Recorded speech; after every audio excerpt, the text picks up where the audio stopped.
trip ke Kawah Ijen dan Taman Nasional Baluran. Halo sahabat, yuk ikuti perjalananku dalam mengikuti open trip ke Kawah Ijen dan Taman Nasional Baluran.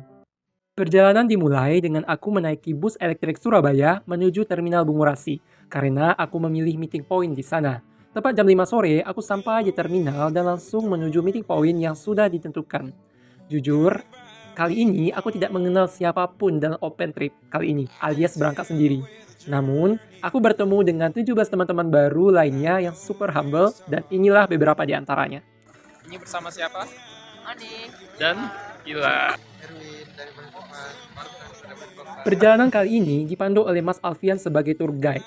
Nah, ini merupakan kali keduanya aku mengikuti open trip bersama Eterna Travelers yang merupakan salah satu agen traveling yang melayani kita untuk berlibur di beberapa objek wisata di Jawa Timur. Sahabat bisa cek Instagramnya ya. Sekitar jam 8 malam kami singgah di warung makan Titin. Biasanya aku sering mampir di sini sih. Nah, di sini kita bisa memilih makanan sesuai dengan keinginan kita karena banyak menu yang ditawarkan dan konsepnya adalah prasmanan. Perjalanan dari Surabaya menuju Kawah Ijen kali ini melewati Kabupaten Bondowoso. Nah, sebelum sampai di base camp, aku sempatin download dan aktifin aplikasi Avenza Maps untuk membantu kita nanti dalam trekking semisal kita tersesat di hutan, walau tanpa sinyal internet sekalipun. Sekitar jam 1 dini hari kami sampai di base camp. Di sini kami beristirahat, mengisi perut sambil menyewa beberapa peralatan pendakian seperti masker gas atau masker respirator, trekking pole atau tongkat hiking, senter, jas hujan, dan perlengkapan lainnya sesuai dengan kebutuhan kita masing-masing. Dan setelah itu dilanjutkan dengan briefing oleh Mas Alfian selaku tour guide. Sekitar jam 2 malam jalur pendakian dibuka. Namun qadarullah hujan turun. Setelah sedikit reda, sekitar jam 2 lewat 20 menit, kami memulai pendakian. Nah ini, karena aku tidak membaca dan mencari informasi lebih lanjut terkait dengan jalur pendakian. Kenapa? Karena hampir semua jalur menuju puncak Gunung Ijen itu menanjak semua kawan-kawan.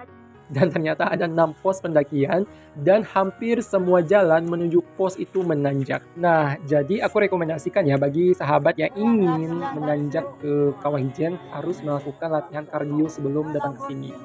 Tapi bagi sahabat yang tidak sanggup menanjak, nah kalian itu bisa menyewa jasa tarik dan dorong dari Lamborghini yang sering disebut oleh bapak-bapak lokal di sini menuju puncak. Dan harganya itu 1,5 juta untuk naik dan turun.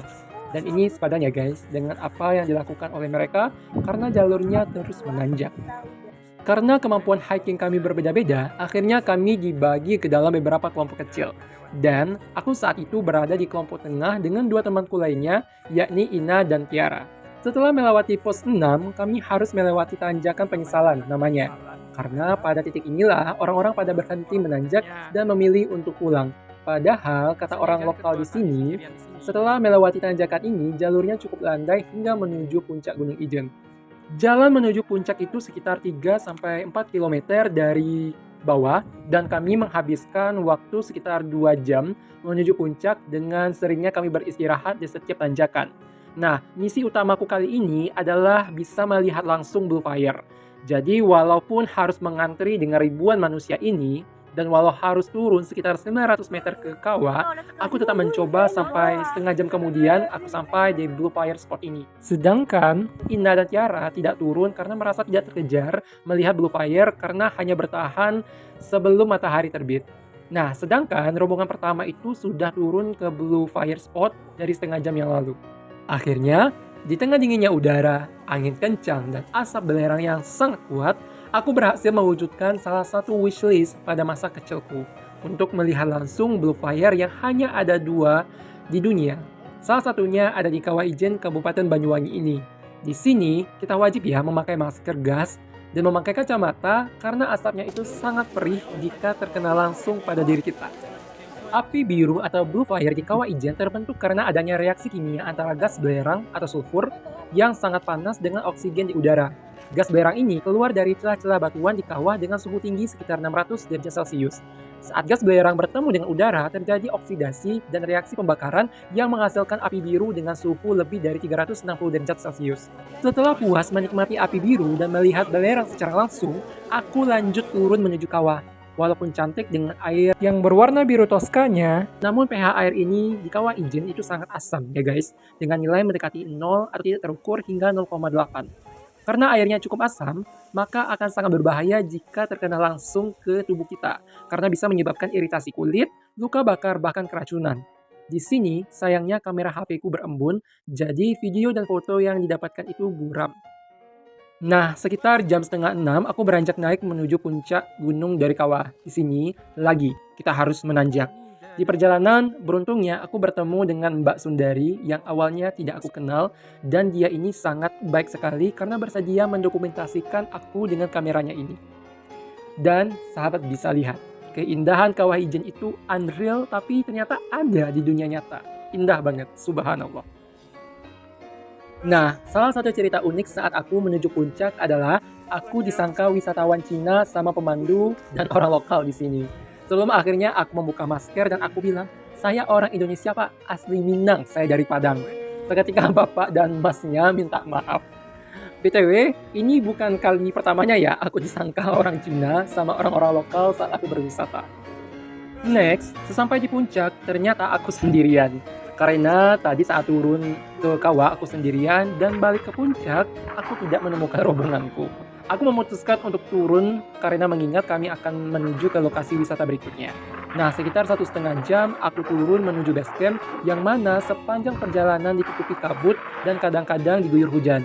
Alhasil, jalan semakin licin dan kita harus berhati-hati agar tidak tergelincir. Beberapa wisatawan yang tidak sanggup turun, mereka menyewa jasa dorong Lamborghini dari bapak-bapak di sini. Nah, aku terus turun dan memilih hanya satu kali beristirahat di pos 4. Sekitar pukul 7:19 aku sampai di base camp. Ternyata hanya sedikit kawan-kawan yang baru sampai di base camp. Nah, aku memutuskan untuk mandi dan sarapan pertama. Barulah sekitar pukul 8:30 kami beranjak menuju tempat makan di warung Bu Oo di daerah Licin, Kabupaten Banyuwangi. Di sini kami makan dan beberapa teman lainnya juga membersihkan diri. Aku juga sholat waktu itu, zuhur, juga jamak asar, dan sekitar jam setengah 1 barulah kami beranjak menuju Taman Nasional Baluran. Sekitar pukul 1 siang kami sampai di Taman Nasional Baluran. Dan ini juga merupakan salah satu wishlist aku karena sama halnya dengan Blue Fire Kawah Ijen, Baluran itu dulu hanya bisa aku lihat dari buku ensiklopedia dan TV saja. Namun akhirnya bisa dilihat langsung di depan mata. Spot pertama, kami mengunjungi Savana Bekol dengan latar Gunung Baluran yang sangat gagah. Padang rumput yang luas dan beberapa satwa liar yang berkeliaran seperti kawanan monyet dan rusa kami jumpai di sini. Ini benar-benar definisi dari Afrika Panjava yang sesungguhnya. Sangat indah, sangat luar biasa bagaimana Allah Subhanahu wa taala menciptakan dunia. Afrika Panjava. Kami mengambil beberapa dokumentasi di sini sebelum kami menuju spot kedua, yakni Pantai Bama. Nah, Pantai Bama sendiri itu masih masuk ke dalam kawasan Taman Nasional Baluran. Di sini kita bisa melihat satwa liar yang berkeliaran dan juga menikmati pantai yang tenang, birunya air laut, dan angin yang sepoi yang sangat menyegarkan pikiran. Sebelum benar-benar meninggalkan Taman Nasional Baluran ini, kami menyempatkan diri untuk mengambil beberapa dokumentasi di salah satu spot yang instagramable di Taman Nasional ini, yakni Kerangka Kepala Banteng. Setelah itu, kami melanjutkan perjalanan menuju ke Surabaya, dan sekitar jam 7 malam kami beristirahat, sholat, dan makan di Cafe Bohai yang berada dalam kawasan Pantai Bohai, Kabupaten Probolinggo. Di sini menunya sangat enak pol. Sekitar pukul 10:30 malam, akhirnya kami sampai di stasiun Pasar Turi. Inilah titik lokasi terakhir perpisahan kami dalam trip kali ini. Nah, jika ditanya kenapa aku suka ikut open trip, karena selain harganya yang relatif lebih murah, aku dapat berkenalan dengan orang-orang baru dan menambah relasi. Nah, aku sangat merekomendasikan sahabat jika ingin liburan di Jawa Timur, sahabat bisa menggunakan jasa dari Eterna Travelers ini. Karena lebih praktis, tidak perlu pusing memikirkan transportasi, tiket masuk, dan dokumentasi. Semua sudah include di sana. Eterna Travelers, pasti berangkat, pasti satset Terima kasih sahabat yang sudah menonton dan sampai jumpa.